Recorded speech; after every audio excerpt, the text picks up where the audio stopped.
Assalamualaikum warahmatullahi wabarakatuh. Salam sejahtera bagi kita semua. Shalom, Om Swastiastu, Namo Buddhaya, dan salam kebajikan. Perkenalkan, kami dari kelompok 2 mata kuliah Bahasa Indonesia, jurusan Hubungan Internasional kelas B, Universitas Jenderal Sudirman. Pada video kali ini, kami akan mempresentasikan mengenai urgensi, kebaruan, dan solusi yang akan kami tawarkan yang berkaitan dengan topik yang kami angkat, yaitu analisis perubahan minat terhadap media tontonan di kalangan generasi Z. Sebelum lanjut ke pemaparan, sebelumnya saya ingin memperkenalkan anggota dari kelompok 2. Yang pertama, ada Aminah Nisa Rahmatika Hayati dengan NIM F1F020043. Kemudian ada saya sendiri, yaitu Eriska Nur Safira, dengan NIM F1F020051. Dan yang terakhir, ada Chandra Yusuf Ramadan dengan NIM F1F020058. Selanjutnya, mengenai pemaparan tentang urgensi topik ini akan dijelaskan lebih lanjut oleh teman saya, Chandra Yusuf. Silahkan. Oke, terima kasih kesempatannya, Iris. Mungkin langsung saja ya, ini untuk pertama topiknya yaitu penonton khusus dari kalangan generasi Z banyak yang beralih dari televisi ke media tontonan digital. Nah, jadi penjelasannya itu untuk mengetahui penyebab dari beralihnya minat generasi Z dari dunia pertelevisian yang kini beralih pada media-media lain seperti yang kita tahu bahwa semakin berkembangnya zaman, memang faktanya bahwa media sosial sudah benar-benar berubah segalanya dalam kehidupan. Yang tadinya orang-orang menggunakan televisi dan masih merasakan bersamaan, seakan sekarang semuanya hilang dan menjadi individualis karena media sosial.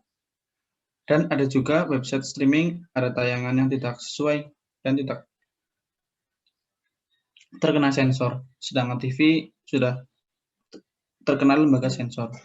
Yang kedua yaitu peminat TV berkurang karena kualitas acara dinilai semakin berkurang. Tapi seiring berjalannya zaman, kualitas televisi semakin turun drastis karena tontonannya mungkin yang monoton. Beda dengan media handphone pasti kalah saing dan kalah jauh. Tapi di sisi lain, website streaming juga ada kendalanya seperti mungkin orang wajib membayar langganan sebuah website tersebut. Dan sebenarnya televisi juga punya peran besar untuk media tontonan juga. Terima kasih.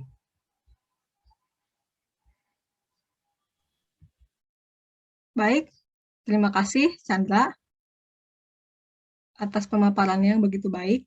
Kemudian selanjutnya mengenai kebaruan terkait topik ini yang akan dijelaskan oleh saya sendiri. Kami telah melakukan riset secara singkat dan menemukan beberapa kebaruan yang terkait dengan topik ini. Yang pertama itu, tayangan di situs streaming banyak yang berbayar, sedangkan di TV aksesnya itu gratis. Nah, sekarang kita sangat mudah nih menjumpai berbagai macam media untuk menonton tayangan hiburan, baik itu yang ilegal maupun yang legal. Tetapi di sini kami hanya ingin berfokus kepada yang legal saja. Di platform seperti YouTube, banyak sekali kanal-kanal atau saluran-saluran YouTube yang mengharuskan kita untuk menjadi membership, alias kita harus bayar untuk dapat mengakses konten yang disediakan.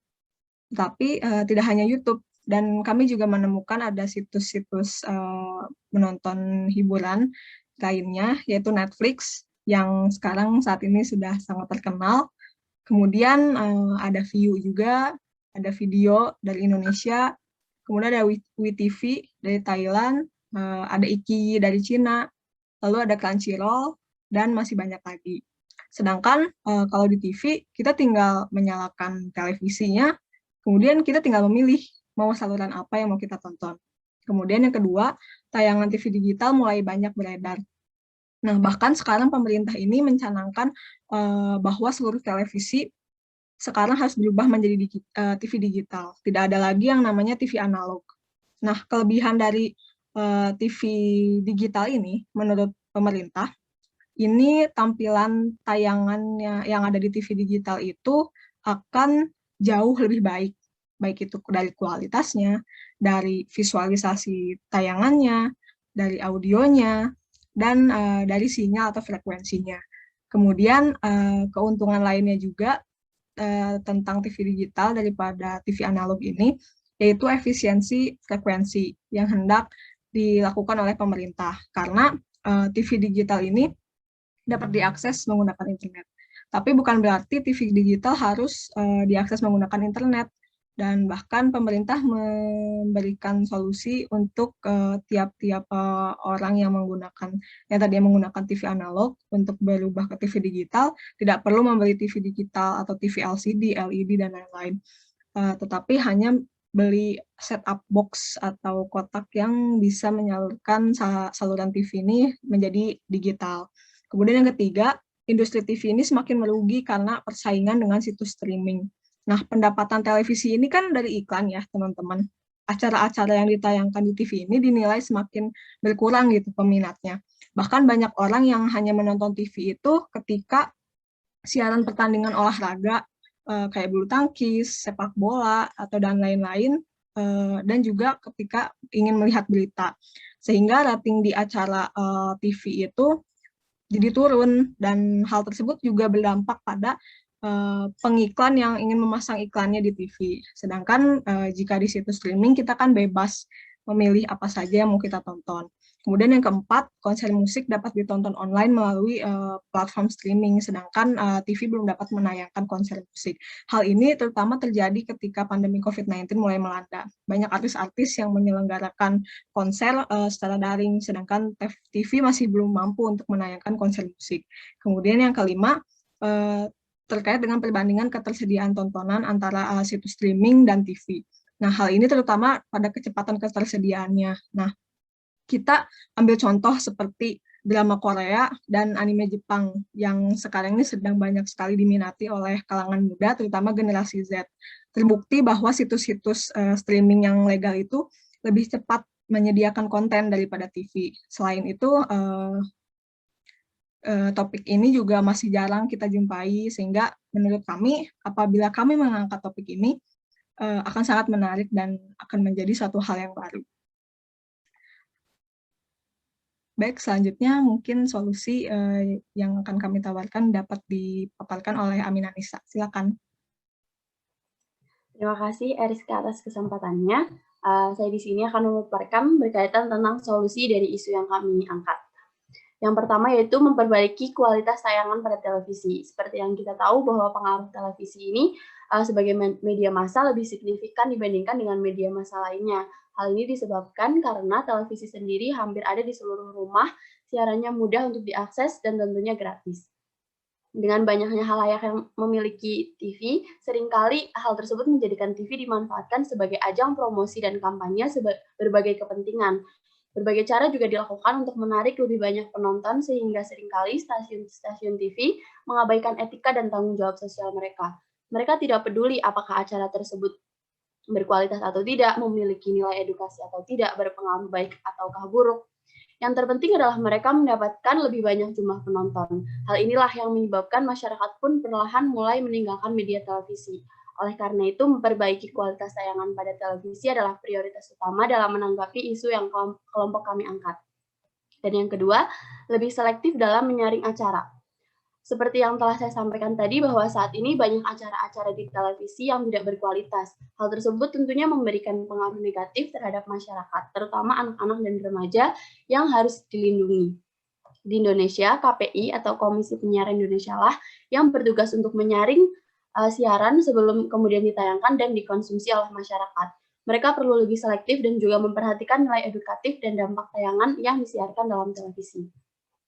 Yang ketiga, memperketat aturan jam tayang. Seringkali kita melihat bahwa acara-acara yang cenderung memiliki rate dewasa disiarkan di jam-jam pagi ataupun siang hari, di mana pada jam tersebut anak-anak berkemungkinan besar dapat melihatnya. Kelompok kami juga memperhatikan adanya pengurangan jumlah tayangan ramah anak-anak saat ini di stasiun televisi di Indonesia. Oleh karena itu, hal tersebut perlu diperketat lagi. Dan yang terakhir, pemerintah harus membuat regulasi lain mengenai tayangan hiburan yang berlaku di semua platform. Seberapapun ketatnya KPI dalam mengatur, menyaring, dan mengawasi siaran yang ada di televisi, akan menjadi sia-sia apabila masyarakat dengan mudahnya mengakses dan menonton film, acara hiburan, atau video-video lainnya dari platform-platform tayangan online. Semua tayangan yang dilarang muncul di televisi nasional seperti pornografi, kekerasan, serta konten menghasut dan memprovokasi, termasuk informasi yang menyesatkan, hampir setiap saat hadir dengan bebas dimanapun oleh pemegang smartphone, termasuk anak-anak dan remaja. Meskipun pemerintah telah lebih gencar dalam melakukan pemblokiran tayangan-tayangan negatif tersebut, namun dengan adanya arus global yang semakin tidak mengenal batas membuat upaya tersebut cukup kewalahan. Oleh karena itu, pemerintah harus membuat regulasi lain, baik yang ditujukan kepada platform-platform tayangan online ataupun kepada masyarakat Indonesia sendiri. Kembali kepada Eriska. Baik, terima kasih Aminah Nisa tentang pemaparannya terkait dengan solusi yang kami tawarkan. Nah, dengan demikian, menurut kami topik ini sangat urgent untuk kita teliti, sehingga dari beberapa temuan-temuan yang kami temukan berdasarkan riset-riset singkat, kami kemudian ingin memberikan solusi-solusi agar baik itu situs streaming dan TV konvensional juga dapat menjadi lebih baik lagi. Mungkin sekian yang dapat kelompok kami sampaikan. Mohon maaf apabila ada kesalahan dan kekurangan, baik itu dari dalam PowerPoint, presentasi, dan saat kami menyampaikan. Wabillahi taufiq wal hidayah. Wassalamualaikum warahmatullahi wabarakatuh.